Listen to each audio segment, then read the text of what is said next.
Hello students, उम्मीद है आप लोग बहुत अच्छे होंगे। आज हम लेके आए हैं क्लास 11th की केमिस्ट्री, और केमिस्ट्री में हम लोग पढ़ रहे थे पीरियडिक टेबल। पीरियडिक टेबल का आज है लेक्चर नंबर 12, और आज हम सीखेंगे 3D सीरीज, मतलब कि फोर्थ पीरियड का एटॉमिक साइज या एटॉमिक रेडियाई का क्या ऑर्डर होता है। पिछले लेक्चर मतलब लेक्चर नंबर 11 में हमने सीखा था ग्रुप 1 से लेकर ग्रुप 18 तक के साइज का ऑर्डर ग्रुप 1 से लेकर ग्रुप 18 तक, साथ में सेकेंड और थर्ड पीरियड का एटॉमिक रेडियाई का हमने ऑर्डर पढ़ चुके हैं। आज के लेक्चर में पढ़ेंगे ग्रुप फोर्थ का ऑर्डर, या उसी को क्या बोलते हैं 3D सीरीज। क्या बोलते हैं 3D सीरीज। ठीक है। तो चलिए स्टार्ट करते हैं आज के लेक्चर को। आज हम पढ़ेंगे 3D सीरीज, जिसको हम क्या बोलते हैं फोर्थ पीरियड। ठीक है। तो ये तो डी ब्लॉक में आता है। याद करो, डी ब्लॉक में 3 सीरीज आते हैं, 3D सीरीज, 4D सीरीज और 5D सीरीज। ठीक है, 3D series, 4D series, 5D series और 6D सीरीज। लेकिन हमें जो पढ़ना है वो सिर्फ पढ़ना है 3D सीरीज का एटॉमिक रेडियाई का ऑर्डर। ठीक है। तो देखो 3D सीरीज में कौन कौन से एलिमेंट आते हैं अपने पास। स्कैंडियम आता है, टाइटेनियम आता है, vanadium, chromium, manganese, iron, cobalt, निकल, कॉपर और जिंक। ठीक है। अब बात करूं, जो आयरन कोबाल्ट का साइज होता है, इन तीनों का साइज फेकोनी, इनका साइज लगभग क्या होता है, बराबर होता है। बराबर होता है। क्यों बराबर होता है, अभी इसको हम कुछ देर बाद डिस्कस करेंगे। ठीक है, क्योंकि फोर्थ पीरियड में है। और याद करो, जब भी हम पीरियड में चलते हैं लेफ्ट से राइट, तो जेड इफेक्टिव क्या करता है, जेड इफेक्टिव इंक्रीज करता है। ठीक है। तो देखा गया, जेड इफेक्टिव इंक्रीज, तो साइज क्या करेगा, डिक्रीज। तो साइज क्या करता है, डिक्रीज करता है। ठीक है, साइज क्या करता है, डिक्रीज। और फिर साइज क्या होने लगता है, इंक्रीज। क्या होने लगता है, इंक्रीज। ठीक है। ऐसा क्यों होता है, ये आपको पता होगा कि डी ब्लॉक में बहुत सारे एक्सेप्शंस है। ऐसा क्यों होता है, जरा इसको समझने की कोशिश करते हैं। स्कैंडियम से लेके मैग्नीज तक जेड इफेक्टिव हमारा क्या करता है, इंक्रीज करता है। तो साइज क्या करेगा हमारा, डिक्रीज। मतलब जैसे स्कैंडियम से मैग्नीज जाएंगे, हमारा जेड इफेक्टिव डोमिनेटिंग रहेगा, डोमिनेटिंग। ठीक है।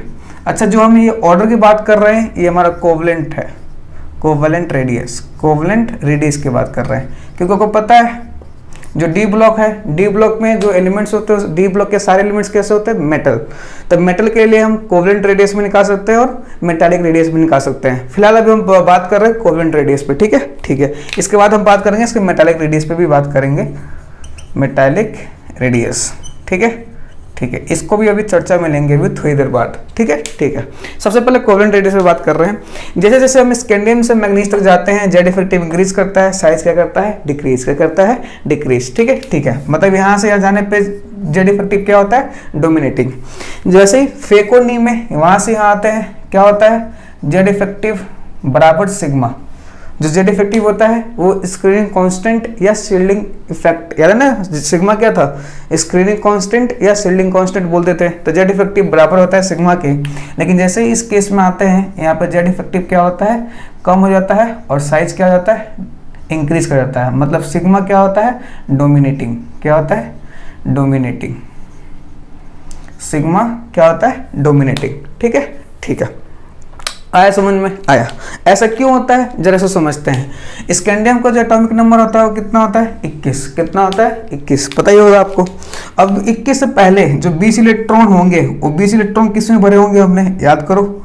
21 से पहले जो 20 इलेक्ट्रॉन होंगे वो एस और पी में गए होंगे। किस में गए होंगे, एस और पी। और जब मैंने आपको जेड इफेक्टिव पढ़ाया था, तो उस टाइम ये बात बताया था कि एस और पी ब्लॉक में जैसे ही लेफ्ट से राइट आते हैं, याद करो, थोड़ा याद करो, एस और पी में यहाँ 21 है एटॉमिक नंबर। इससे पहले कितने होंगे, 20 इलेक्ट्रॉन, और 20 इलेक्ट्रॉन एस और पी के होंगे। और जैसे जैसे हम लेफ्ट से राइट आते हैं, तो सिग्मा था 0.65 से बढ़ रहा था। सॉरी, जेड इफेक्टिव 0.65 से बढ़ रहा था, जबकि सिग्मा 0.35 से बढ़ रहा था। याद करो, जेड इफेक्टिव कितने से इंक्रीज कर रहा था, जेड इफेक्टिव था 0.65 से इंक्रीज कर रहा था, मतलब 65%। और जबकि सिग्मा 0.35 मतलब 35%, है ना, है। तो जो 20 इलेक्ट्रॉन थे, 21 से पहले 20 इलेक्ट्रॉन में 21 से पहले जो 20 इलेक्ट्रॉन थे वहाँ पे जेड इफेक्टिव डोमिनेटिंग था, क्योंकि जेड इफेक्टिव कितने से बढ़ रहा था, 6.65 से बढ़ रहा था, जबकि सिग्मा 0.35 से बढ़ रहा था। तो उसी तरह अब जैसे ही एक इलेक्ट्रॉन आया स्कैंडियम में, 21 इलेक्ट्रॉन हो गए। अब स्कैंडियम मतलब डी ब्लॉक में है, तो एक इलेक्ट्रॉन आया, तो याद करो डी ब्लॉक में जब मैंने आपको जेड इफेक्टिव कराया था, तो डी ब्लॉक में जो सिग्मा है, सिग्मा 0.85 से बढ़ता है, जबकि जेड इफेक्टिव 0.15 से बढ़ता है। याद करो जब मैंने जेड इफेक्टिव लिखवाया था आपको, है ना, डी ब्लॉक का जब जेड इफेक्टिव लिखवाया था उस टाइम बताया था मैंने आपको। ठीक है, वो वीडियो बहुत इंपॉर्टेंट है, जेड इफेक्टिव वाला, लेक्चर नंबर 10, तो जरूर उसको देखें क्योंकि वो इंपॉर्टेंट है। ठीक है, अब देखो सिग्मा क्या है, जैसे डी ब्लॉक ये किस केस में, डी ब्लॉक में, तो डी ब्लॉक में सिग्मा क्या होता है, 0.85 से बढ़ता है, और जेड इफेक्टिव क्या करता है, 0.15 से बढ़ता है। मतलब इस केस में सिग्मा क्या होता है, डोमिनेटिंग। तो देखो ये पहले 20 इलेक्ट्रॉन वाले हैं, 20 इलेक्ट्रॉन 1 से लेकर 20 तक इलेक्ट्रॉन में जेड इफेक्टिव बढ़ता है, सिग्मा क्या करता है, जेड इफेक्टिव ज़्यादा होता है, सिग्मा कम होता है। लेकिन जैसे डी में आओगे, अगर डी में 21 एक इलेक्ट्रॉन भरोगे, किस में भरोगे, डी में भरोगे, वैसे डी में आओगे तो सिग्मा कितना बढ़ जाएगा, 0.85, सिग्मा कितना बढ़ जाएगा, 0.85, जबकि जेड इफेक्टिव कितना बढ़ेगा, 0.15, मतलब लगभग इतना। ठीक है, जबकि देखो सिग्मा कितना बढ़ गया, सिग्मा ज़्यादा बढ़ा, जेड इफेक्टिव थोड़ा कम बढ़ा। अगर मैं ग्राफ वाइज बात करूं, तो अभी ग्राफ किसका ऊपर है, जेड इफेक्टिव का ऊपर है, इसलिए जेड इफेक्टिव ज़्यादा। वैसे ही जैसे ही टाइटेनियम में 22 पे आता है, 22 इलेक्ट्रॉन भरोगे तो सिग्मा थोड़ा और बढ़ेगा, जेड इफेक्टिव थोड़ा सा बढ़ेगा। अगर मैं ग्राफ की बात करूं तभी जेड इफेक्टिव ग्राफ ऊपर है, इसलिए जेड इफेक्टिव इसका ज़्यादा होगा, सिग्मा कम होगा। फिर एक और इलेक्ट्रॉन भरोगे 23वां, तो जेड इफेक्टिव सिग्मा कितना बढ़ेगा, 0.85, ये थोड़ा सा बढ़ेगा क्योंकि हल्का, कितना बढ़ेगा, 0.15। अभी भी ग्राफ देखो तो ग्राफ किसका ऊपर है, जेड इफेक्टिव का ऊपर है। तो ऐसा दिखा गया कि स्कैंडियम से लेकर मैग्नीज तक जो जेड इफेक्टिव है वो ज़्यादा है एज कम्पेयर टू सिग्मा। ठीक है। और जैसे ही हम फेकोनी की बात करते हैं, इस केस में सिग्मा इतना बढ़ चुका होता है कि जेड इफेक्टिव और सिग्मा लगभग बराबर हो चुके होते हैं। क्या हो जाते हैं, लगभग बराबर हो चुके होते हैं। ठीक है। उसी तरह कॉपर और जिंक में बात करें तो कॉपर और जिंक की जैसी बात करते हैं उस टाइम हमारा सिग्मा ज़्यादा हो चुका होता है, सिग्मा का ग्राफ ऊपर है और जेड इफेक्टिव का ग्राफ थोड़ा नीचे रहता है। ठीक है। तो इस केस में सिग्मा ऊपर हो जाता है जबकि जेड इफेक्टिव क्या होता है, नीचे।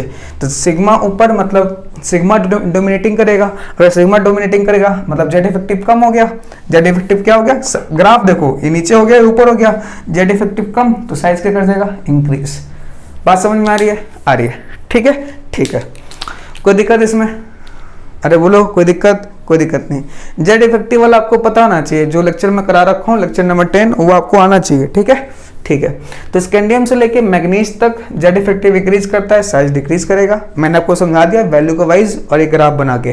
फेकोनी में साइज जेड इफेक्टिव बराबर होता है स्क्रीनिंग कांस्टेंट के, जबकि कॉपर जिंक में जेड इफेक्टिव कम होता है, साइज क्या होता है, बढ़ जाता है। ठीक है। नेक्स्ट आगे बात करते हैं, ये कौन से रेडियस बात की हमने, कोवेलेंट रेडियस कंपेयर किया, किसके बारे में, कोवेलेंट रेडियस। ठीक है। इससे पहले एक और चीज सुनो, देखो यहाँ पे सिग्मा स्कैंडियम बड़ा है जबकि यहाँ पे कोई जिंक बड़ा है। अगर कोई मान लीजिए पूछ ले आपसे कि स्कैंडियम और जिंक में बड़ा कौन है, स्कैंडियम और जिंक में बड़ा कौन है, तो याद रखिएगा स्कैंडियम बड़ा होता है जिंक से। ठीक है, बाई चांस अगर मान लीजिए किसी ने आपसे पूछ लिया तो स्कैंडियम बड़ा होता है किससे, जिंक से। ठीक है, नोट करिए। अब बात करते हैं इसकी मेटालिक रेडियस के लिए। ठीक है। अब बात करेंगे मेटालिक रेडियस, क्योंकि ये डी ब्लॉक के एलिमेंट्स है। डी ब्लॉक के एलिमेंट्स होते हैं जनरली क्या होते हैं, मेटल्स होते हैं, और मेटल्स मेटालिक बॉन्ड भी बनाते हैं और कोवेलेंट बॉन्ड भी बनाते हैं। तो हम मेटालिक रेडियस भी निकाल सकते हैं, कोवेलेंट रेडियस भी निकाल सकते हैं। अभी फिलहाल मैंने आपको कोवेलेंट रेडियस बताया, और मेटालिक रेडियस में क्या फर्क है जरा वो भी देखते हैं। मिटा दीजिए। नेक्स्ट आगे बात करते हैं,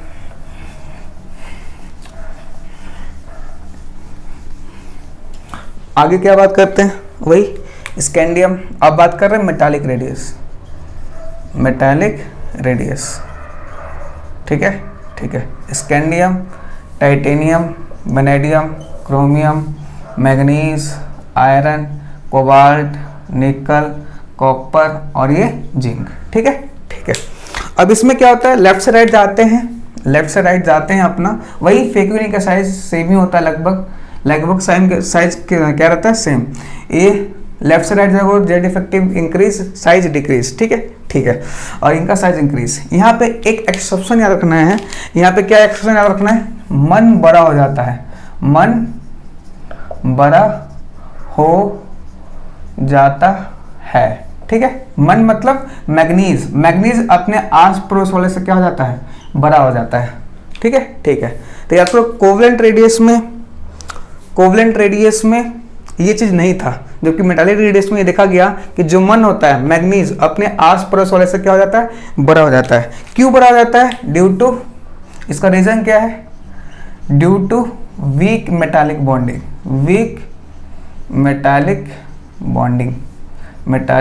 बॉन्डिंग। अब इसमें वीक मेटालिक बॉन्डिंग क्यों होता है, जरा इसको भी समझते हैं। याद करो मैग्नीज, क्रोमियम और मैग्नीज की बात करूं तो मैग्नीज का अगर आउटर इलेक्ट्रॉनिक कॉन्फिगरेशन लिखूं तो क्या आएगा, आर्गन 4s2 3d5। वैसे क्रोमियम का लिखूं तो आर्गन 4s1 और 3d5 है ना, है। या देखो आर्गन दोनों में कॉमन है, इसमें भी कॉमन है, d5 इसमें भी है, d5 इसमें भी है। कंपेयर किससे करेंगे, इससे। यहाँ क्या है 4s1 है, यहाँ पे क्या है 4s2 है, ठीक है। यहाँ 4s2 है, देखो 4s2 है तो ये क्या है, फुलफिल्ड है, क्या है, फुलफिल्ड है, ठीक है। अब देखो ये 4s1 है, क्या ये हाफ फिल्ड है, बोलो क्या ये हाफ फिल्ड है, हाफ फिल्ड नहीं है, not half filled. 4s1 is not half filled, ठीक है, हाफ फिल्ड याद रखना। S2 तो फुल फील्ड है लेकिन S1 हाफ फील्ड नहीं होता। इसको मैं अभी आने वाले आयोनाइजेशन एनर्जी से पढ़ाऊंगा, वहाँ पे इस चीज़ को मैं डिस्कस करूंगा। अभी फिलहाल अभी आप याद रख लो, ठीक है, कि S1 जो होता है वो हाफ फील्ड नहीं होता है, ठीक है, जबकि 4s2 क्या है, फुल फील्ड है, क्या है, फुल फील्ड है, ठीक है, फुल फील्ड है, मतलब ये क्या है, स्टेबल है, क्या है, स्टेबल है। अगर H2 स्टेबल है तो क्या ये बॉन्ड बनाना चाहेगा, कोई बॉन्ड क्यों बनता है, स्टेबिलिटी के लिए। ये ऑलरेडी स्टेबल है तो क्या बॉन्ड बनाना चाहेगा, नहीं बॉन्ड बनाना चाहेगा। इसलिए इसमें क्या होता है, वीक मेटालिक बॉन्डिंग, क्या होता है, वीक मेटालिक बॉन्डिंग, क्योंकि ऑलरेडी स्टेबल है, ये बॉन्ड ही नहीं बनाना चाहता। भाई स्टेबल चीज बॉन्ड क्यों बनाएगी, क्योंकि बॉन्ड तभी बनता है, स्टेबिलिटी के लिए बॉन्ड बनता है। ये ऑलरेडी स्टेबल है तो बॉन्ड बनाएगा नहीं, इसलिए से क्या होती है, वीक मेटालिक बॉन्डिंग होती है, क्या होती है, वीक मेटालिक बॉन्डिंग, ठीक है। तो ये है मेटालिक रेडियस का कंपेयर, आपको पता होना चाहिए, ठीक है, इंपॉर्टेंट है। नीट या जेईई में इसमें यहाँ से क्वेश्चन डायरेक्ट पूछ सकता है आपसे। बात समझ में आई, कोई दिक्कत इसमें, कोई दिक्कत नहीं। एक तो ये चीज हो गया। दूसरा चीज कोई पूछ ले, स्कैंडियम से बड़ा होता है जिंक, क्या होता है, जिंक, ठीक है, और जिंक लगभग बराबर होता है मैग्नीज के, ये याद रखिएगा, ये भी याद रखिएगा, ये भी इंपॉर्टेंट है। याद करो कोवलेंट रेडियस में स्कैंडियम बड़ा था जिंक से, यहाँ पे स्कैंडियम बड़ा है जिंक से, लेकिन जो मैग्नीज है, मन वो लगभग बराबर होता है जिंक के, ठीक है, कोई दिक्कत नहीं। बात समझ में आई, इसको नोट करिए। यह था हमारा 3D सीरीज का एटॉमिक रेडियस का ऑर्डर, ठीक है। अब हम बात करेंगे, ये तो डी ब्लॉक हो गया, क्योंकि डी ब्लॉक में 3D 4D 5D 6D series आते हैं, ठीक है। तो हमें 3D सीरीज ही पढ़ना था, 4D 5D के बारे में हमें नहीं पढ़ना। नेक्स्ट हम बात करते हैं हम लोग एफ ब्लॉक का रेडियस के बारे में। उससे पहले आप इसको नोट कर लीजिए, कर लिया नोट, कर लिया। अब बात करते हैं हम लोग एफ ब्लॉक में। एफ ब्लॉक में हमारे पास दो सीरीज होता है, एक होता है 4F सीरीज, एक होता है 5F सीरीज। 4F सीरीज के बारे में हमें पढ़ना है, 5F सीरीज के बारे में हमें उसका एटॉमिक रेडियस का कंपैरिजन हमें नहीं पढ़ना है, ठीक है। तो चलिए 4F सीरीज पढ़ते हैं। 4F सीरीज को याद करो, 4F सीरीज को हम क्या बोलते हैं, लेंथेनॉइड भी बोलते हैं, लेंथेनॉइड, क्या बोलते हैं, लेंथेनॉइड्स, ठीक है। अब 5F सीरीज को क्या बोलते हैं, एक्टिनॉइड्स। उसके बारे में हमें नहीं पढ़ना है, सिर्फ किसके, एफ ब्लॉक में सिर्फ हमें 4F सीरीज पढ़ना है, ठीक है। तो आपको याद करो एफ ब्लॉक, डी ब्लॉक और एस ब्लॉक, इन तीनों ब्लॉक में क्या होते हैं, मेटल्स होते हैं। तो इसका दो रेडियस पढ़ना है, एक तो पढ़ना है मेटालिक रेडियस और एक पढ़ना है हमें आयनिक रेडियस। याद रखो पूरे एफ ब्लॉक मतलब 4F सीरीज और 5F सीरीज की अगर बात करूं तो उनमें हमारा +3 ऑक्सीडेशन स्टेट कॉमन होता है, इसलिए हमें +3 जो आयनिक रेडियस है वो +3 का ऑक्सीडेशन स्टेट का कंपैरिजन पढ़ना है, ठीक ठीक है, +3 का सबका देख रहे हो, सबका +3 है, तो ये हमें पढ़ना है जो काफी इंपॉर्टेंट है और यहाँ से क्वेश्चंस भी बहुत बार आ रखे हैं। ठीक है, ठीक है।